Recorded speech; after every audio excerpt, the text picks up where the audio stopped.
Hello friends. मैं अमरिंदर कुशवाहा। मैं अपने इस एजुकेशनल चैनल पढ़े भारत बड़े भारत बाय BA सर, इस चैनल पर आपका मैं स्वागत करता हूं। आज पुनः फिर हम अपने प्रेजेंट इंडेफिनिट टेंस के एक्सेप्शन का आज मैं दूसरा लेक्चर लेकर आया हूं, जिसको हम जो है कि पहले भी लेक्चर में बताए थे कि मात्र शेष दो और बचा है। तो उन दोनों में से जो पढ़ना है वो पहला नियम है ज्ञानेंद्रियों से संबंधित, और दूसरा नियम है सब्जेक्ट के ऊपर बलपूर्वक कुछ बातों को कहना, जिसमें हम देखेंगे कि वाक्य प्रेजेंट इंडिफिनिट के अफर्मेटिव में ही है, लेकिन उसमें सहायक क्रिया डू या डज का प्रयोग होता है। वाक्य अफर्मेटिव में है फिर भी सहायक क्रिया डू या डज का प्रयोग होता है। इस चीज को हमें देखना है। तो आइए फ्रेंड्स, हम जो है कि पुनः अपने नियम के साथ आपको संतुष्ट करते हुए आगे हम बढ़ते हैं। तो इसका नियम देखिए। आइए फ्रेंड्स, तो ये नियम हो गया। इसमें कहा गया है ऐसी क्रियाएं जो ज्ञानेंद्रियों से संबंधित हो तो उसका अनुवाद प्रेजेंट इंडेफिनिट टेंस में बनाते हैं, और देखने से ऐसा वाक्य हमेशा प्रेजेंट कंटिन्यूअस में लगता है। मीन्स इसमें ये कहा गया है क्रिया, क्रिया मीन्स क्या, कार्य को करना।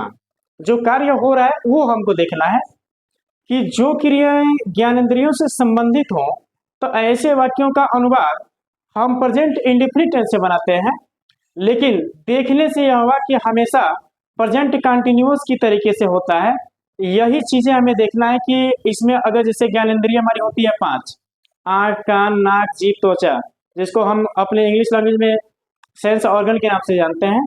चलिए, तो हम जो है कि ज्ञानेंद्रियों की प्रभाव को दिखा रहे हैं कि अगर ऐसी वाक्य ज्ञानेंद्रियों से संबंधित हो और ज्ञानेंद्रियों का काम हो रहा हो तो हम वाक्य प्रेजेंट कंटिन्यूअस में देखते हुए भी हम प्रेजेंट इंडेफिनिट बनाते हैं विद्वानों के मत के अनुसार। आइए हम एग्जाम्पल उसको देखते हैं एग्जाम्पल के रूप में। जैसे मान लीजिए कहा जाए दरवाजा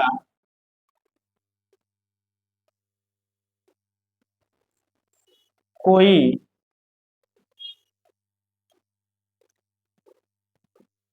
खटखटा रहा है। दरवाजा कोई खटखटा रहा है। अब जो है कि खटखटाने की बात आई तो हमें तो सुनाई दिया है ना, हमने कान से सुना है। तो उस चीज को जो है कि हम ज्ञानेंद्रियों के माध्यम से व्यक्त करेंगे। वही चीज यहाँ पर देखना है कि दरवाजा कोई खटखटा रहा है, तो ज्ञानेंद्रियों की भूमिका इसमें है। अतः ऐसे वाक्यों का अनुवाद जो कि हम प्रेजेंट इंडेफिनिट टेंस से बनाते हैं।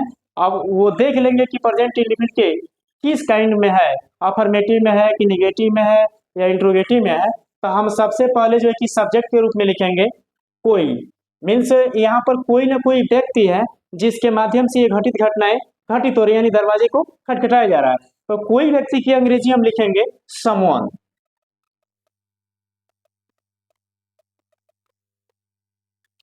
समवन मीन्स होता है कोई या कोई व्यक्ति। समवन मीन्स कोई व्यक्ति। नॉक्स मीन्स खटखटाना, इसमें हम लगा देंगे एस, इसलिए कि समवन इंडिफिनिट प्रोनाउन है और इंडिफिनिट प्रोनाउन के माध्यम से हमेशा वाक्य आपको सिंगुलर नंबर में मिलते हैं। समवन नॉक्स, कोई खटखटा रहा है। एट द डोर मीन्स दरवाजे को, कि दरवाजा कोई खटखटा रहा है means someone Knox at the door. आइए जो है कि लगे हाथ हम दूसरा एग्जांपल देखते हैं। ये दूसरा एग्जांपल आपका हो जाएगा आसमान नीला प्रतीत हो रहा है। आसमान नीला प्रतीत हो रहा है। फिर इसमें देखिए हमारी ज्ञानेंद्रियों की भूमिका कि नीला है कि व्हाइट है, ग्रीन है, मतलब क्या है।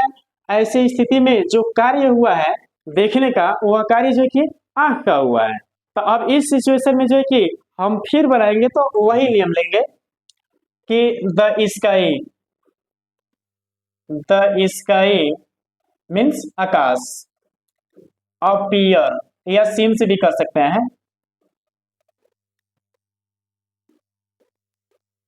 सीम्स प्रतीत हो रहा है। अब ब्लू मीन्स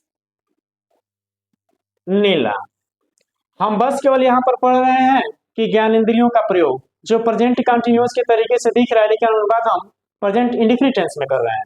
आइए उसके बाद से अगला एग्जांपल ले लीजिए। वह दुखी दिखाई दे रही है। वह दुखी दिखाई दे रही है। फिर इसको हम देखेंगे तो हो जाएगा सी मीन्स वह, लुक हम एस लगा देंगे, लुक्स दिखाई दे रही है। सैड मीन्स दुखी। आगे एक और एग्जांपल ले लीजिए। मुझे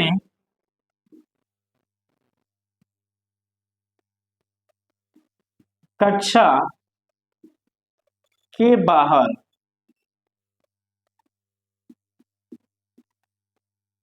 शोरगुल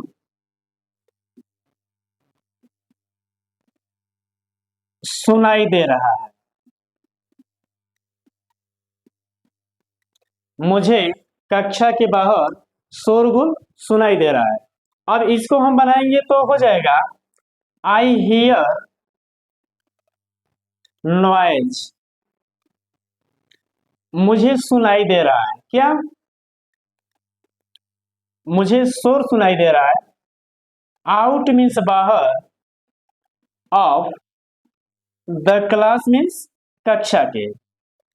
मुझे कक्षा के बाहर शोर सुनाई दे रहा है means I hear noise out of the class.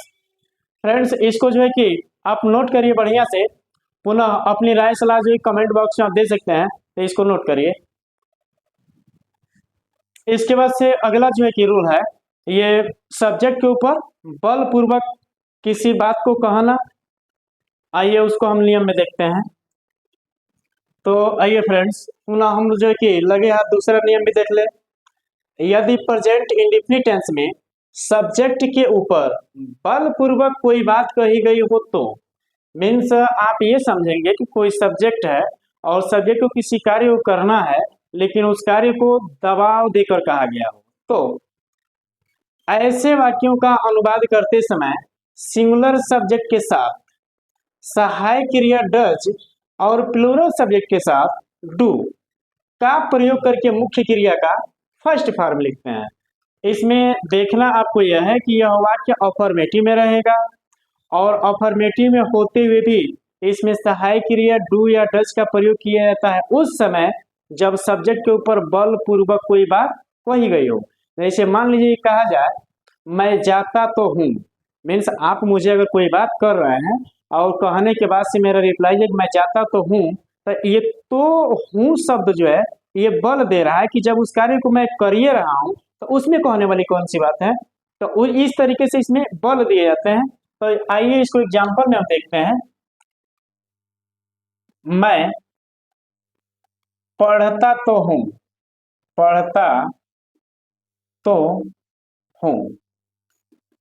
अब इसकी अंग्रेजी हम बनाएंगे तो यहीं पे देख रहे हैं कि पढ़ता तो हूँ, यानी जब कार्य को जब करिए रहे तब क्यों कहा जा रहा है, तो इस पर बल दिया गया है कि मैं पढ़ता तो हूँ। तो हम इसके अनुवाद करेंगे तो हम मैं की अंग्रेजी लिख देंगे आई, और बलपूर्वक जब बात कही गई हो तो आई के अनुसार हम हेल्पिंग और लगा देंगे डू।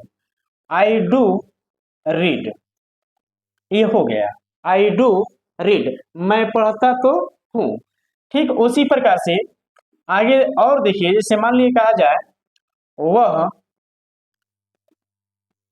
स्कूल जाता तो है, तो इसको हम बनाएंगे तो हो जाएगा ही मीन्स वह डज गो टू स्कूल, वह विद्यालय या स्कूल जाता तो है। ठीक उसी प्रकार से एक और देखिए, वे लोग खाना बनाते तो हैं। इसका फिर देखिए, दे मीन्स वेलो do cook food, cook food, वे लोग खाना बनाते तो हैं। आगे लास्ट देख लीजिए, मोहन पत्र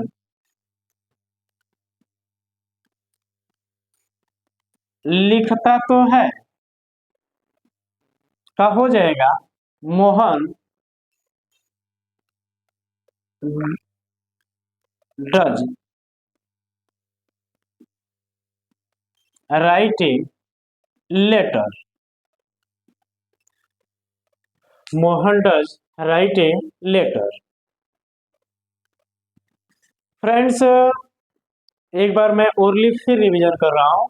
इसमें ये कहा गया है कि यदि वाक्य प्रेजेंट इंडेफिनिट के अफर्मेटिव में हो और उसमें जो है कि सब्जेक्ट के ऊपर बलपूर्वक कोई बात कही गई हो, तो ऐसे स्थिति में हम वाक्यों का अनुवाद करते समय सिंगुलर सब्जेक्ट के साथ सहायक क्रिया डज और प्लूरल के साथ डू का प्रयोग करके मुख्य क्रिया का फर्स्ट फॉर्म लिखते हैं। और ऐसे वाक्यों में सब्जेक्ट के ऊपर बलपूर्वक बातें जो कही गई हैं ये स्पष्ट दिखाई दे रहा है। ऐसे मान लीजिए कहा जाए मैं पढ़ता तो हूँ, मीन्स क्या कि यहाँ पर जब मैं कार्य करिए रहा हूँ तो फिर इसमें इंटरफियर करने की कोई आवश्यकता नहीं है। तो फ्रेंड्स, ये दो जो है कि ये एक्सेप्शन के रूल बचे हुए थे, उसको मैंने आज फुल्ली कंप्लीट कर दिया। और ये वीडियो जो कि आप लाइक कर दीजिए, सब्सक्राइब कर दीजिए और अपने मित्रों के पास शेयर करते रहिए। वीडियो देखने के लिए बहुत बहुत धन्यवाद। और अगला इसके बाद से जो है कि हम लेक्चर लेकर के बहुत जल्दी ही आ रहे हैं। Thank you.